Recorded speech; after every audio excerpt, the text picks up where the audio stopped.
Europe 1, historiquement vôtre avec Stéphane Bern. Les origines. Pour conclure cette émission, on remonte aux origines avec Jean-Luc Lemoyne, Olivier Pouls, mais surtout avec vous, David Castel-Lopez. Oui. L'éponge. Voilà un objet sur lequel on ne s'émerveille pas assez. Vous vous rendez compte que si vous versez de l'eau dans une assiette et que vous posez une éponge sur la petite flaque que vous avez créée, eh bien l'eau de la flaque remonte dans l'éponge. Elle va du bas vers le haut, comme s'il n'y avait pas de gravité. C'est comme si brusquement les cours d'eau remontaient les vallées, comme si les chutes du Niagara s'élançaient vers le ciel et non pas vers la terre. C'est ouf! Non? Calme-toi, Bon. calme-toi. Alors on m'avait expliqué il y a longtemps déjà que si l'eau remontait dans l'éponge, c'était à cause d'un phénomène physique qu'on appelle la capillarité. Alors pour cette chronique, j'ai essayé de comprendre le mécanisme de la capillarité. J'ai échoué complètement, je suis désolé, mais vous aviez qu'à embaucher un chroniqueur plus intelligent. Les éponges qui peuplent nos cuisines et parfois nos salles de bain. Jean-Luc, vous nous avez dit que vous... Non, c'était une blague. C'est ça, exactement. Il y a des gens, quand j'étais petit encore, il y avait des gens autour de moi qui se lavaient avec des éponges, ça a un petit peu disparu. En tout cas, les éponges, elles peuplent toujours les cuisines. Ce sont celles-ci des éponges fabriquées par l'homme, généralement à partir de pâtes de bois. Mais ces éponges, elles sont récentes. Elles ont probablement été inventées d'ailleurs par Spontex, cette marque qu'on connaît tous, il y a moins de 100 ans, en 1932. Parce que bien sûr, avant ça, les seules éponges disponibles depuis les débuts de l'histoire de l'humanité, c'était les éponges naturelles. Éponges qui sont Dans la ces mer, animaux les jaunâtres, éponges de mer. ces animaux jaunâtres qui vivent au fond de la mer. Et c'est pas n'importe quels animaux, puisqu'on a démontré récemment que ce sont les plus anciens de tous les animaux présents sur la Terre. 890 millions d'années. Et je sais pas vous, mais moi ça m'émeut un peu de savoir que nous tous, autour de cette table, nous sommes des descendants des éponges. Une descendance qui se voit peut-être davantage sur certains visages que sur d'autres, mais en tout cas, une descendance émerveillante. Les éponges, on s'en servait déjà dans la plus haute antiquité. Les Crétois, ils les utilisaient déjà pour peindre les murs de façon fun, il y a 4000 ans.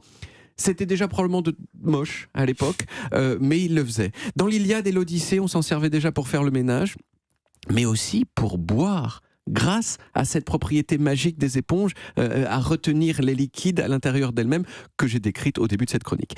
Il y a une scène assez célèbre où quelqu'un boit avec une éponge, et je suis sûr qu'en tant que personne cultivée, vous savez... C'est quoi, c'est dans un film? Non, c'est dans une histoire vraiment très très connue.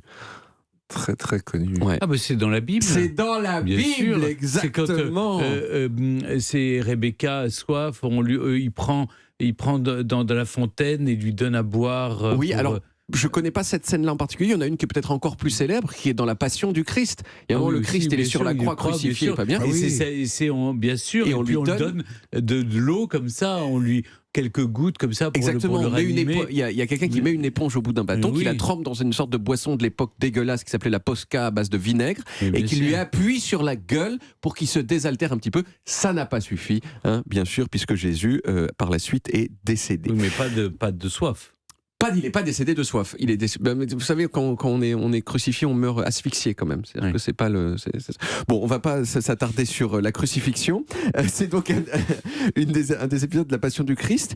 Cette éponge du Christ, elle est tellement classe qu'elle a un nom. C'est la Sainte Éponge. Il y a plein de gens dans l'histoire qui ont dit qu'ils l'avaient trouvée comme une relique, un petit peu comme le bois de la croix ou les clous. Mais en fait, bien sûr, c'était pas vrai. Cette éponge a disparu.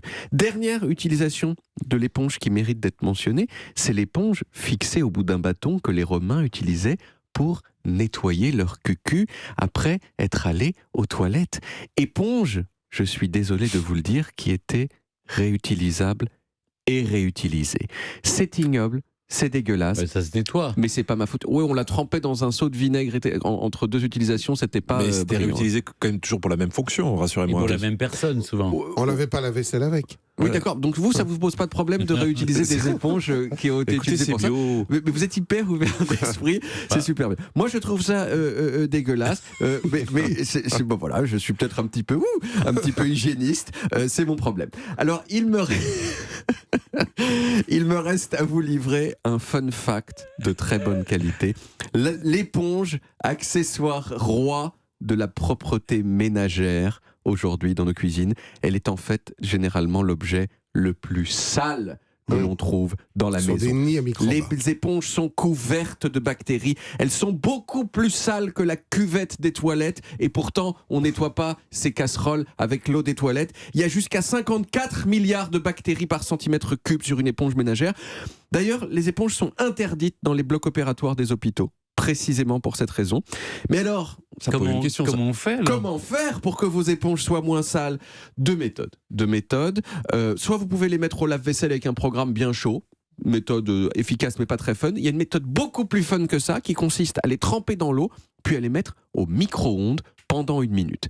Et à Skip, on peut même faire ça avec les éponges des Romains là, qui se mettaient sur le cucu. Si vous faites ça dans le micro-ondes, ça tue toutes les Mais bactéries. les Romains n'avaient pas de micro-ondes. Beaucoup moins de micro-ondes que nous. Et Hein, Bob, c'était- vous n'en avez pas parlé. J'ai pas parlé de Bob l'éponge, oui, c'est qui personnifie une éponge, c'est vrai. Exactement. Ouais, ouais. Merci David. On retrouve les origines en podcast sur toutes les applis audio et en vidéo sur YouTube de Dailymotion et sur le site europe1.fr. Vous pouvez également retrouver toutes nos émissions.